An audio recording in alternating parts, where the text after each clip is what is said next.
All right, y'all turn to Revelation 17 if you're not already there. Revelation 17. Let me get you back into the discussion here. Revelation 17, verse 5. John the Revelator says, and upon her forehead, so there's this woman sitting on a beast, right? And upon her forehead was a name written, Mystery, Babylon the Great, the mother of harlots and abominations of the earth. Okay? Now, I mentioned to you before, and if you come on down to chapter 18, verse 2, another angel shows up to John and says, and he cried mightily with a strong voice, saying, Babylon the Great is fallen, and has become the habitation of devils and the hold of every foul spirit. And then in verse 4, and I heard another voice from heaven saying, come out of her, my people. So the question here is what is this Babylon the Great? Where is it? What is it? All these things. And so again, to make sure I give credit where credit is due, I'm going to convey the best that I can what I have heard from a pastor at Columbus Bible Church, David Reed. He's the pastor there in Columbus, Ohio. I really appreciate his teaching on this. So anyway, he offers 5 scriptural proofs, okay, for who he believes or what he believes Babylon the Great to be. Now, as he does, so will I, because I am leaning on his teaching here. Let me give you the spoiler first. Okay? Babylon the Great is Jerusalem. It's what? Oh, Jerusalem. Jerusalem. That one that exists right now, over there, in the land, where it's been from the start. Do you have a question already, Darcy? No. It's a mind-blown moment. Rita, you good? You processing? Mm-hmm. You got that look. It's like I can see it. Buffering. Okay? So, Jerusalem, Babylon the Great, Jerusalem is apparently going to fall. So now we've got the job of saying, okay, you can't just make a statement like that. What in the rightly divided word of truth gives you the thought that this Babylon is going to be Jerusalem? Okay? So proof number 1, if you will. I always hate to say proof. I don't know why. It just feels weird to me because it's always like somebody's going to come along and say, well, but did you consider this? You know what I mean? So anyway, but proof number 1. Did you know? I did not know this, by the way. Did not know this. So I find this fascinating. And I searched it out because I wanted to confirm. You can do the same. Did you know that in the books of Hebrews through Revelation, all of those Hebrew epistles there, the city of Jerusalem is never named? Now, let me be very clear about that. The earthly city of Jerusalem, like it's spoken about back there in the Old Testament, okay, like is on the earth today, the same one back there, okay, the city of Jerusalem is never named. The only time the name Jerusalem even comes up in those books is when it's talking about the new Jerusalem. I'm not going to get anywhere close to explain to y'all why that fascinates me. It's big boy chess stuff going on there. To put it in a nutshell, okay, say you want that Jerusalem? Fine, I'll make a new one. There it is. Okay, so anyway, the only time the name Jerusalem occurs in Hebrews through Revelation, and it's only a few times, is when it talks about the new Jerusalem, which is not old Jerusalem. Okay? Now, when the earthly city of Jerusalem is referenced, it is referenced in those books. It's never named, but when it is referenced in those books, it is always called by another name. Don't believe me? Well, let's look at it. Go with me to Revelation chapter 11. Revelation chapter 11.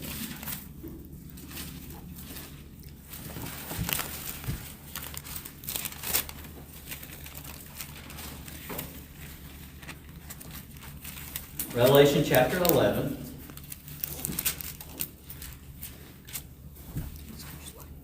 And look with me at verse 8. Revelation chapter 11, verse 8.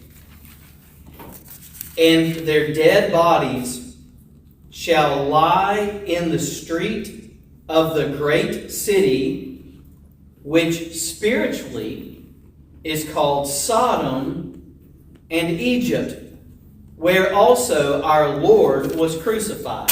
Okay, let me ask you a question. In what city on the earth was the Lord crucified? Y'all can answer, it's okay.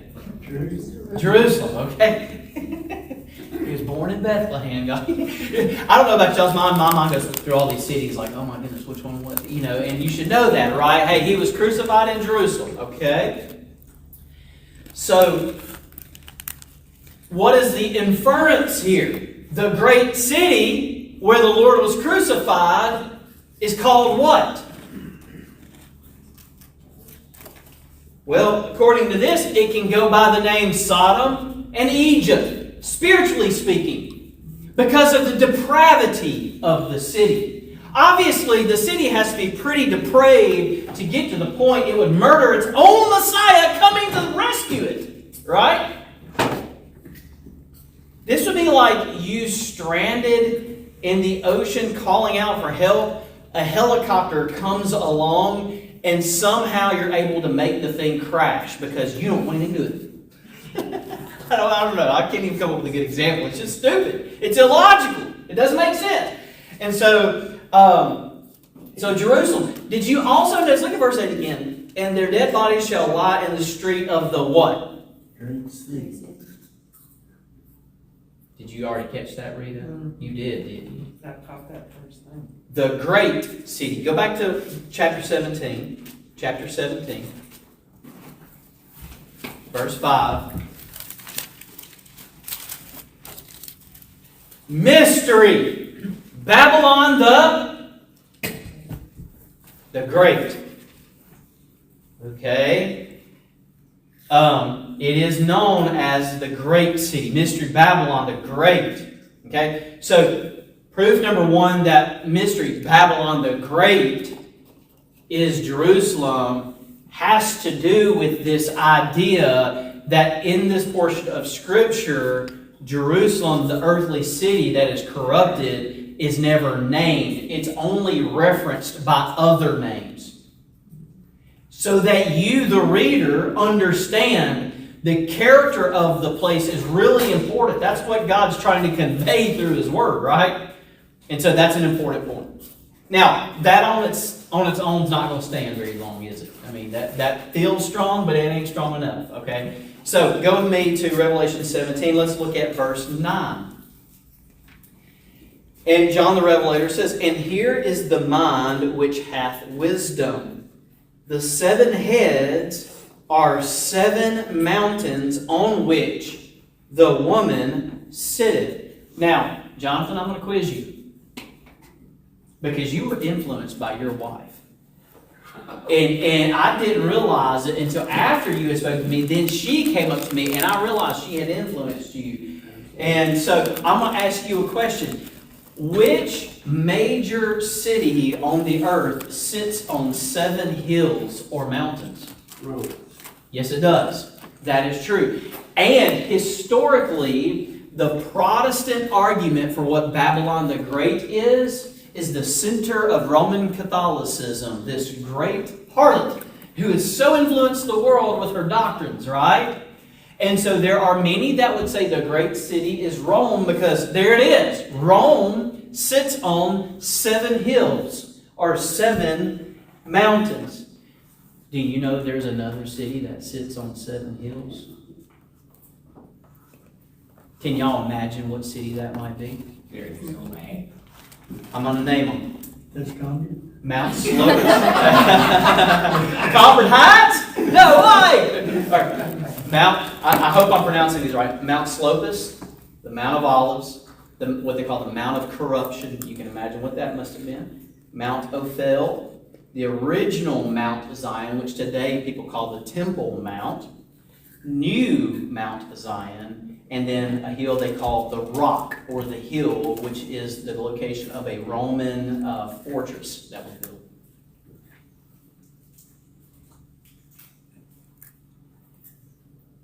Can't let the newspapers or the religious books influence you just because that's the trend for the moment, right? It sounds convenient to say the Romans, and I get it, but I don't believe that's the case, because that's just the second proof, okay? It sits on 7 mountains. Go with me now to 1 Peter chapter 5.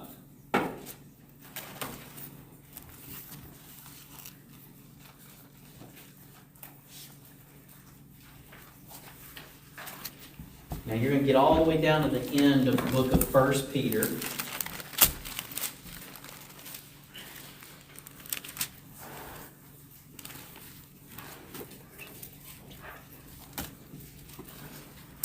I said chapter 5. Y'all go with me to chapter 1 first. 1 Peter chapter 1.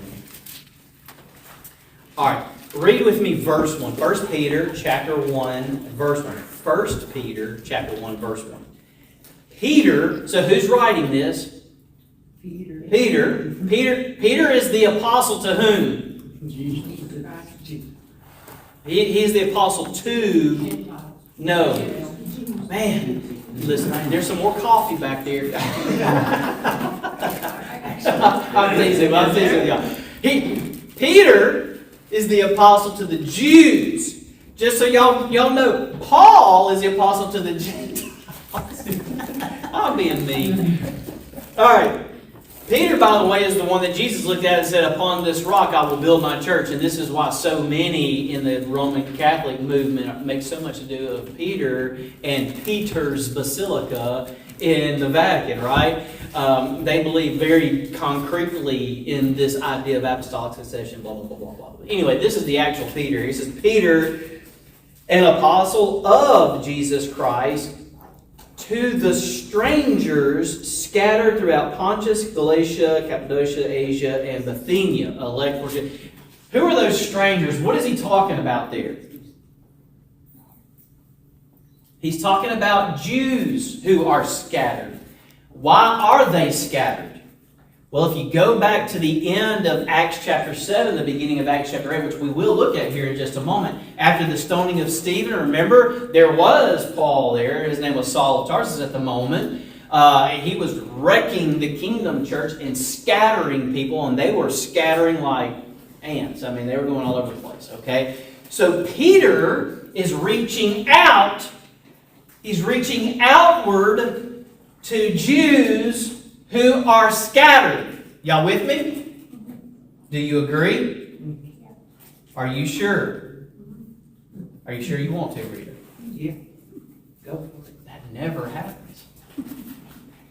Now come to chapter 5, 1 Peter chapter 5. And read with me verse 13.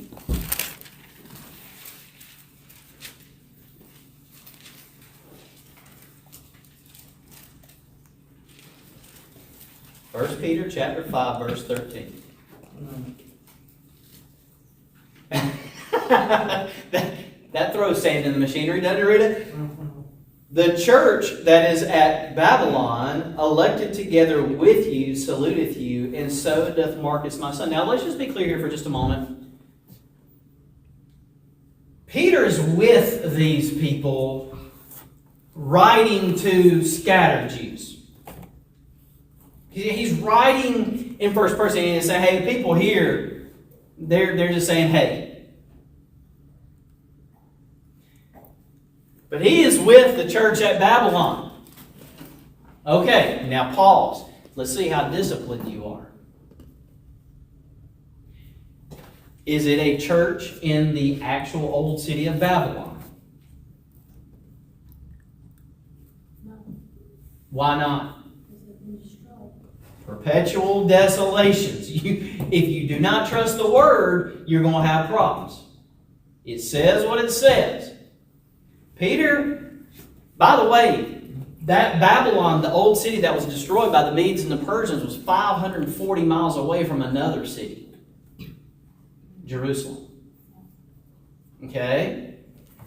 So this was written by Peter to scattered Jews. Now, it couldn't be that he was writing from that old Babylon, because in the first century, we're right over in here, in the first century, Babylon was already destroyed. Now, here's the other part of this. Peter was the leader of the kingdom church at Jerusalem. Okay? And again, that's 540 miles away from the location of Old Babylon. Now, here's how I know Peter was in Jerusalem. Go back with me to Acts chapter 8.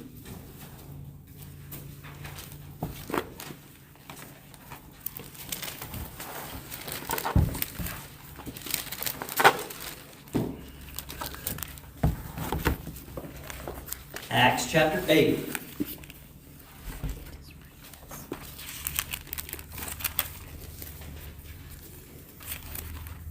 And read with me verse 1.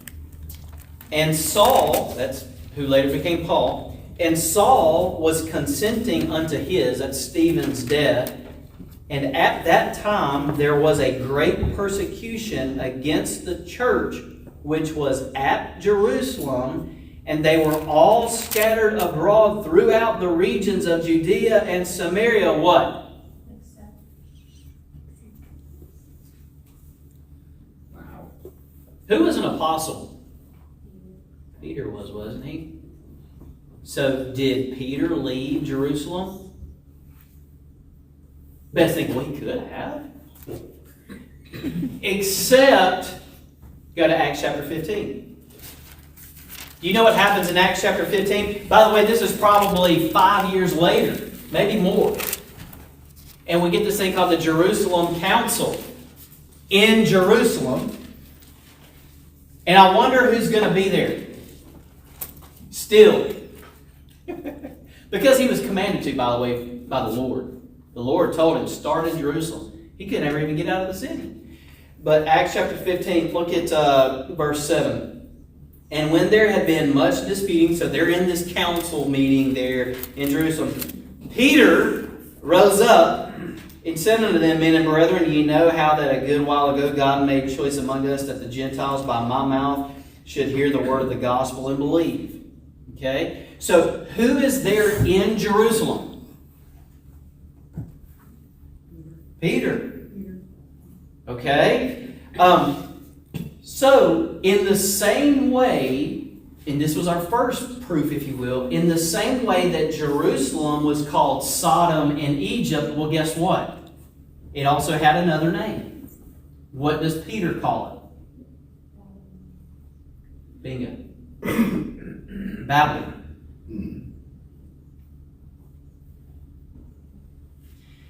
I have a suspicion, this is a Greg Willis commentary. And a lot of times things get lost in translation, especially when it's just ink on a page. You don't hear tone of voice. You don't hear inflection, those kinds of things. I almost wonder if Peter, when he wrote that, if it wasn't a little bit of a joke that they would have gotten. Talking about, oh, this bag of mixed nuts over here in Jerusalem. You know, they're just the church at Babylon, bunch of crazies. It's almost a sense of identifying their place of suffering. But Peter was in Jerusalem. And so this starts to lend itself to the idea that mystery, Babylon the Great, that will fall, is Jerusalem. Now go back with me to Revelation chapter 18 for proof, if you will, number 4. Revelation chapter 18.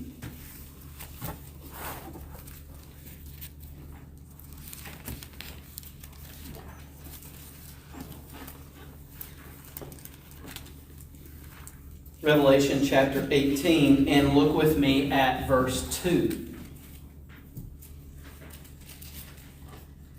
So this angel, appears to John the Revelator again. And he says, and he cried mightily with a strong voice, saying, Babylon the Great is fallen, and is become the habitation of devils, and the hold of every foul spirit, and a cage of every unclean and hateful bird. Now verse 4.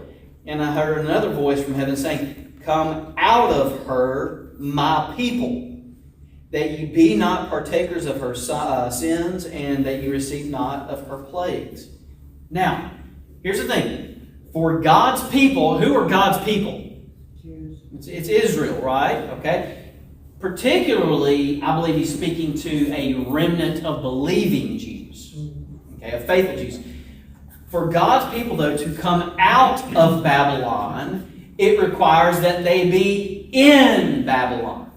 Now, it's obvious through Scripture, the old one, no more. So it cannot be there. Where do you tend to find Jews? In the Babylon that Peter was writing from.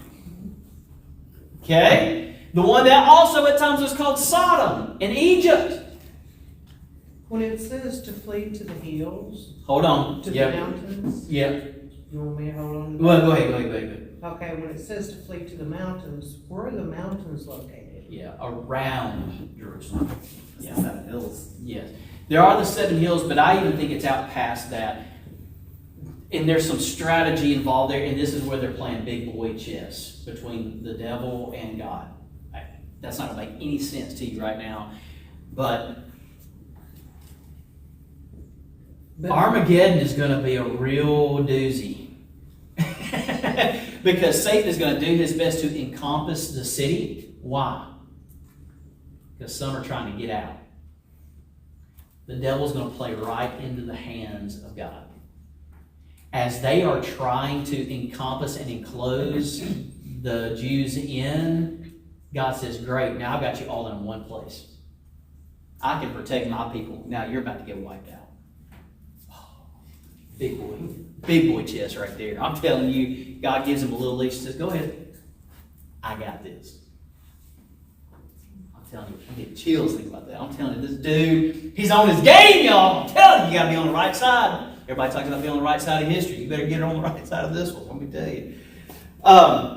So back right here. So John, this angel says to John to say to his people, hey, get out of Babylon. So for them to get out of it, they got to be in it. Now, according to prophecy, as you think about the prophetic program, the prophetic scriptures, and looking forward to the tribulation period, and time, looking in time forward, not looking forward like, yay, tribulation, but as you look forward in time, according to prophecy, where will Jews be when the tribulation starts? In mass, they're going to be in the promised land. They're going to be really concentrated in the city of Jerusalem. We're already seeing this. Listen, there's a movement called Zionism even now today, where you've got Jews starting to get back into the land and into the city of Jerusalem. And even now today, in 2026, the largest concentration of Jews on the earth now is finally back in Israel. It's not in the United States anymore. It used to be New York. It's not anymore. The population is now, the scales have tilted. What's going to happen, though, geopolitically, economically speaking, the majority of the world's wealth is concentrated within the Jewish bloodline. You can go and research it yourself. Some of the greatest inventions and minds of mankind are Jews. It's always been that way. Okay? Little by little, as they start to trickle in, guess what follows them? Wealth. All of it. Jerusalem will, for all intents and purposes, be the economic capital of the world, because all the wealthy people, the wealthiest, if you will, are going to be where? Jerusalem. Keep that in mind and remember that when we get down to the end, because the rest of Revelation chapter 18 there gets oddly specific. Okay? What you saying, Rita? What? Nothing. Okay, all right. Then hang with me. So that's sort of number 4 of why Jerusalem will be the Babylon the Great. Okay? And now number 5. Come back to Revelation chapter 18 and look with me at verse 20. Revelation chapter 18, verse 20. Rejoice over her, thou heaven, and ye holy apostles and prophets. Now, the language is specific here. For God hath avenged you on her.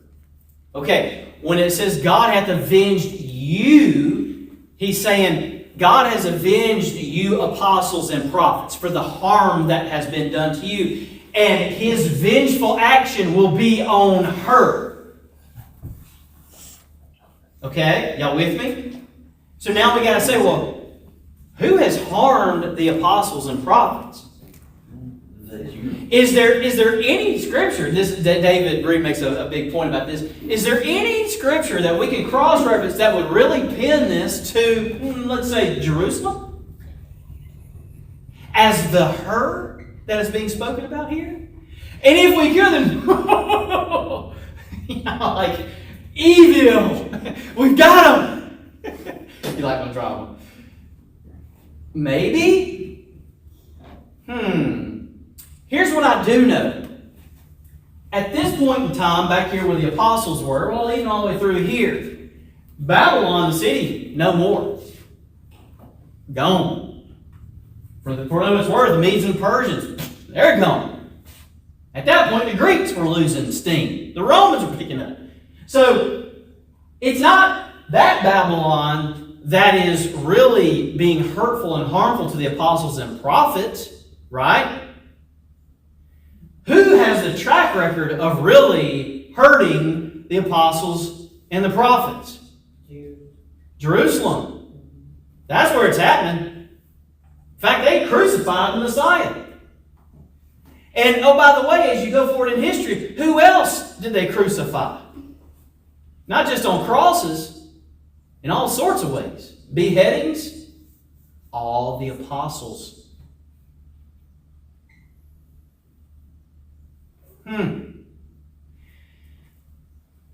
Look at verse 24. Revelation chapter 18, verse 24.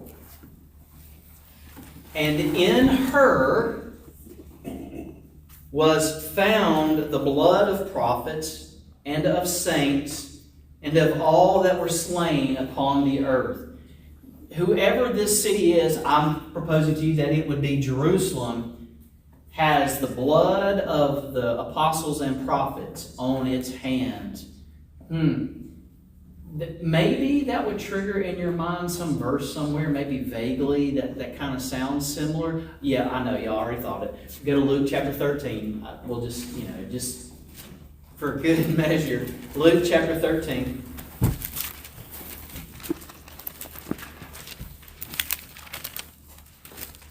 Luke chapter 13.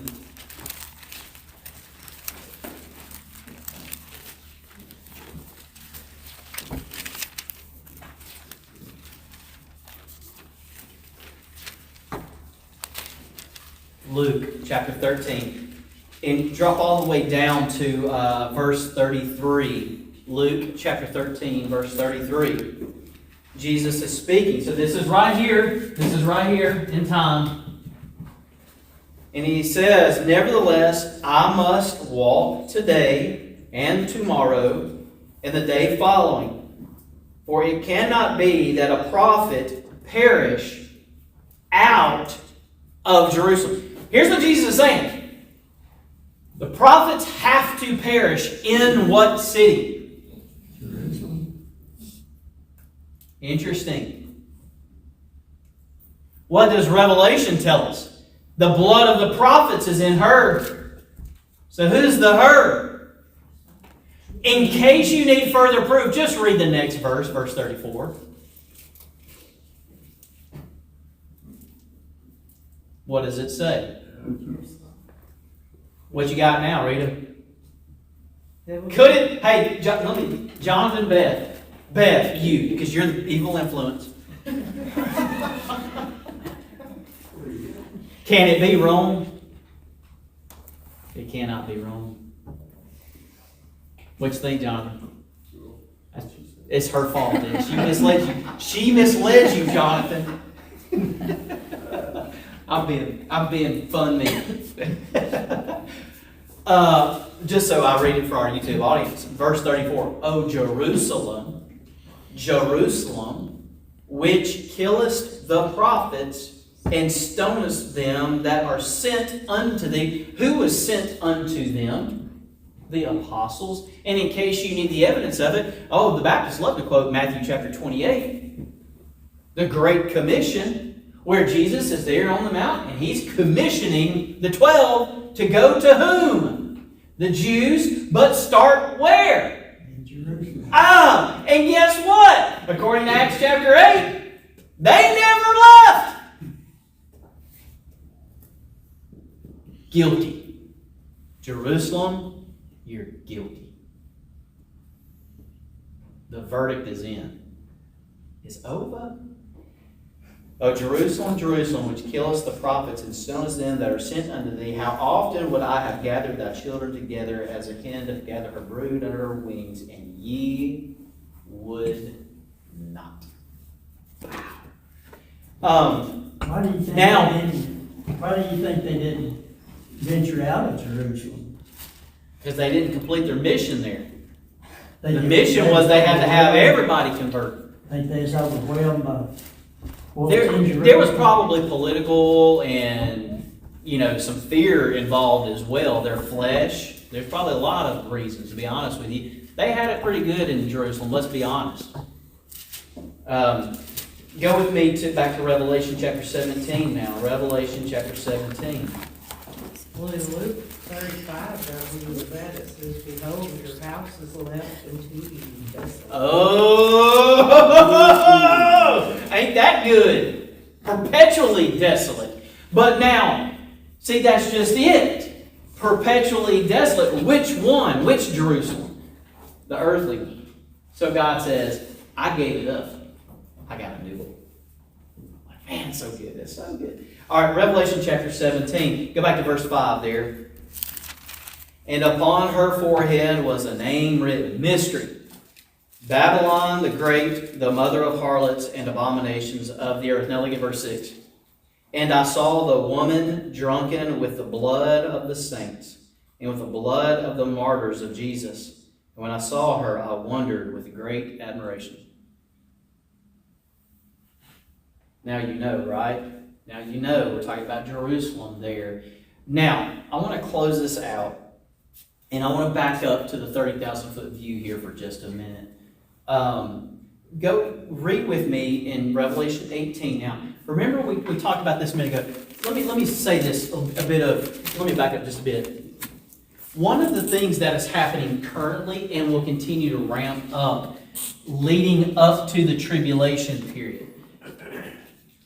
One of the things that's really kind of making Jewish people nervous about being back in the land is, it's getting bombed all the time.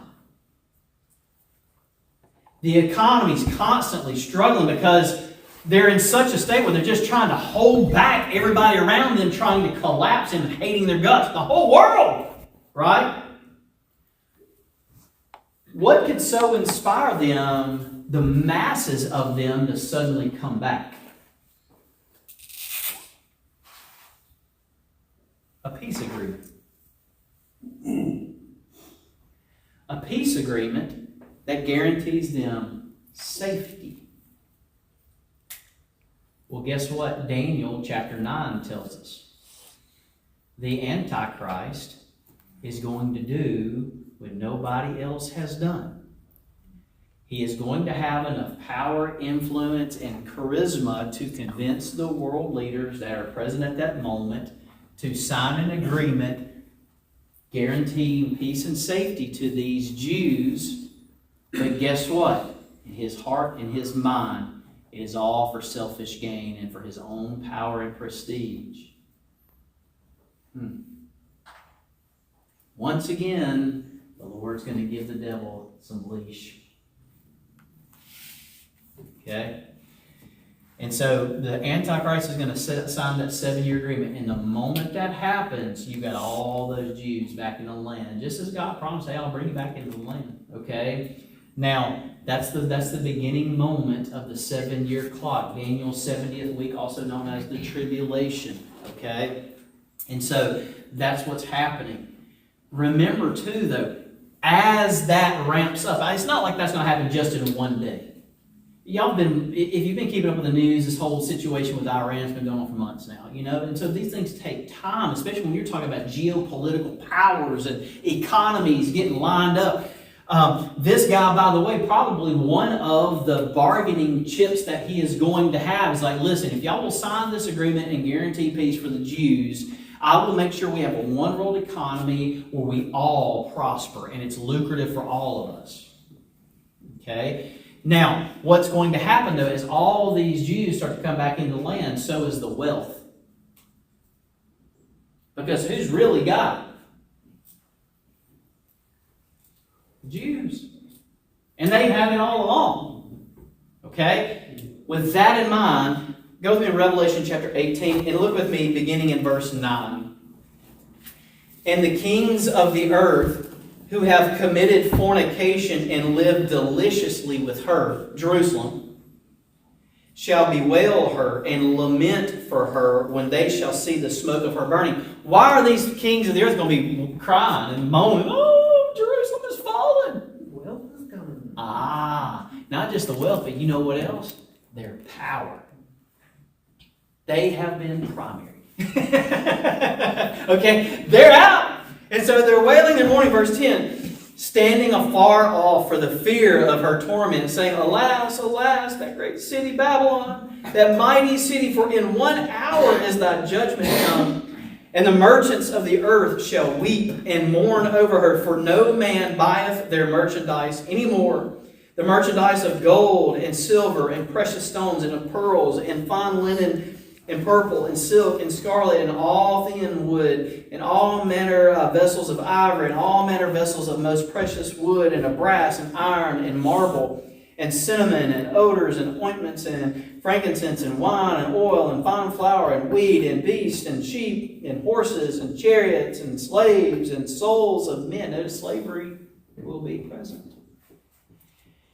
And the fruits that thy soul lusteth after are departed from thee, and all things which were dainty and goodly are departed from thee, and thou shalt find them no more at all.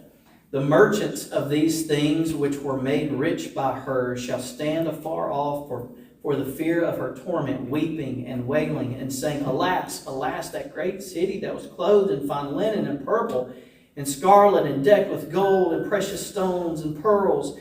For in 1 hour so great riches is come to naught. And every shipmaster and all the company and ships and sailors and as many as trade by sea stood afar off and cried when they saw the smoke of her burning, saying, what city is like unto this great city? And they cast dust on their heads and cried, weeping and wailing, saying, alas, alas, that great city wherein were made rich all that had ships in the sea by reason of her coastlines, for in 1 hour is she made desolate. Wow. Wow. You may not realize it right now. You're reading a history book. The history hasn't happened yet. That's an interesting thought. And it's interesting to think about what is currently happening that is moving toward that. It's clear that Jerusalem is becoming a very wealthy and a very powerful city on the earth. And in terms of its sort of geopolitical and economic prowess, its worldly significance, Jerusalem is going to be on top. Why? Now think about this. Go with me to Ephesians chapter 2.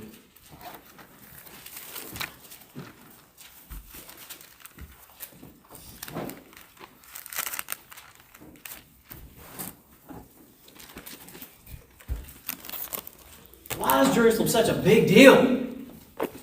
Right? Ephesians chapter 2. Look with me at verse 2. Look what Paul says. He's saying to believers, wherein in time past ye walked according to the course of this world, according to the prince of the power of the air, the spirit that now worketh in the children of disobedience, among whom also we all had our conversation in times past, in the lusts of our flesh, fulfilling the desires of the flesh and of the mind, and were by nature the children of wrath, even as others. Who's in control of the air right now? Who's the prince of the power of the air?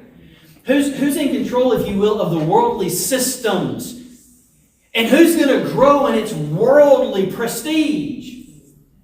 Jerusalem. Go with me to Ephesians chapter 6, verse 12.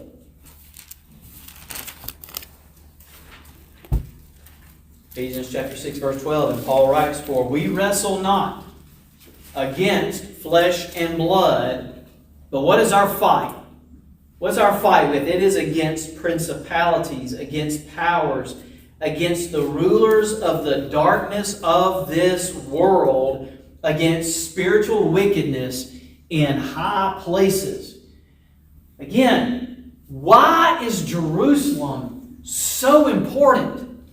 And why is the devil doing what he can? Because he's the ruler of the world, right? He's the prince of the power of the air. He is, in his philosophies and his world systems, that is the battle. And so what he has decided, what the devil has decided, is that Jerusalem is going to be his diamond.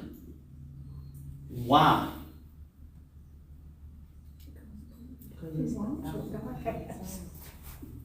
Go back to Zechariah chapter 2.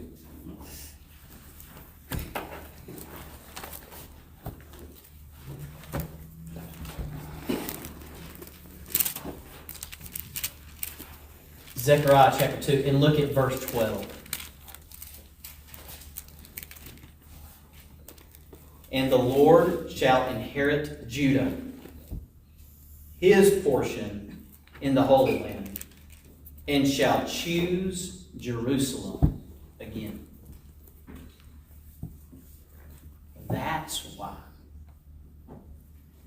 Look, Satan knows it, like Jerusalem is near and dear to God's heart. He knows, he knows how important Jerusalem is. And all of his promises and all these prophecies and what rides on the city of Jerusalem. And so all Satan wants to do is what he's always been up to, is he wants to oppose the will of God in any dispensation. In any period of history. Honestly, I think Satan sits down and says, because he's a better Bible student than we are, he says, okay, what's God up to now? All right, well, easy enough. I'm gonna oppose it. I'm gonna do everything I can to counterfeit it, to confuse it, and to corrupt it. That's what I'm gonna do. Counterfeit, confuse, and corrupt. And honestly, just so that he can pull people away from God's will.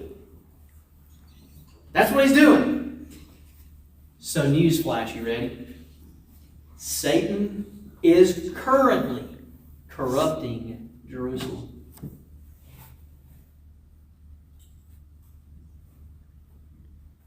Y'all know I'll probably get canceled from YouTube for that phrase, which will prove the point.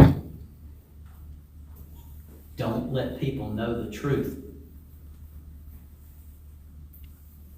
The religious system of Israel and the Jewish people today is not in accordance with the dispensation of the grace of God.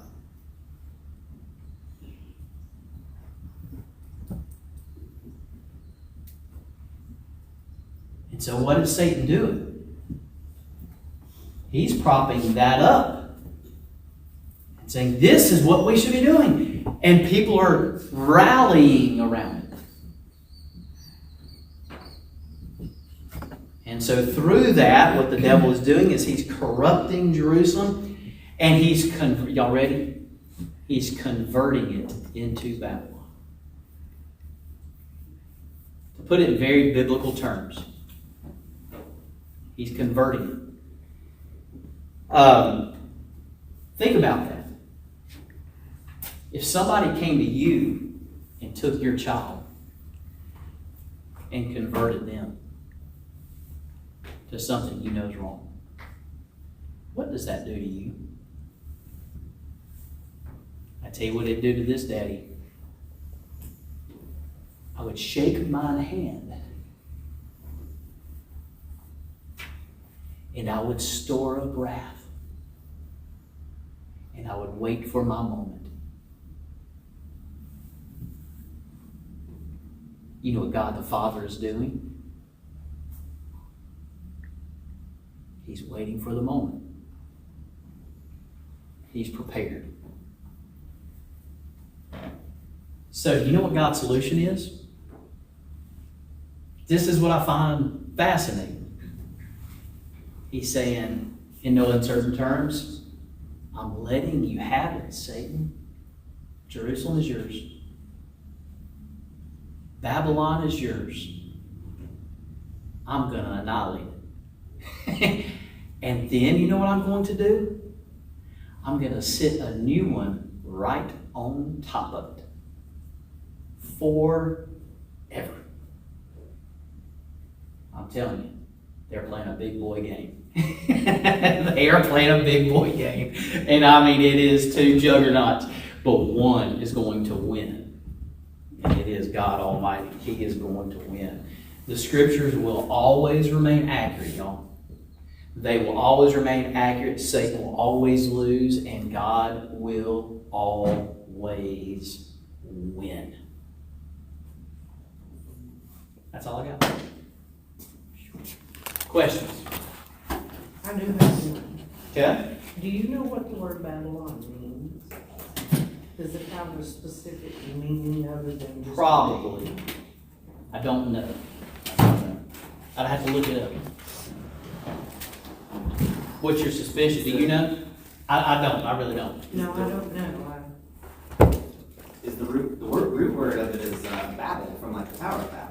'Cause didn't that Confusion, I think. Yeah, it seems like I've seen some commentary about that before. I can't confirm that right now though without looking at it. So, but yeah, I wouldn't be surprised if it was in that area.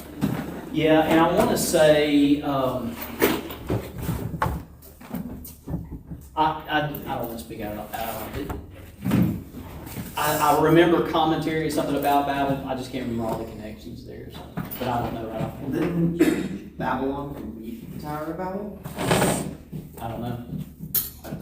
I want to say that's true. Yeah. Anyway, it's not a place you want to be honest with you. If you're buying real estate, okay, if you're into investments, all right, let me just give you some advice to what not to choose.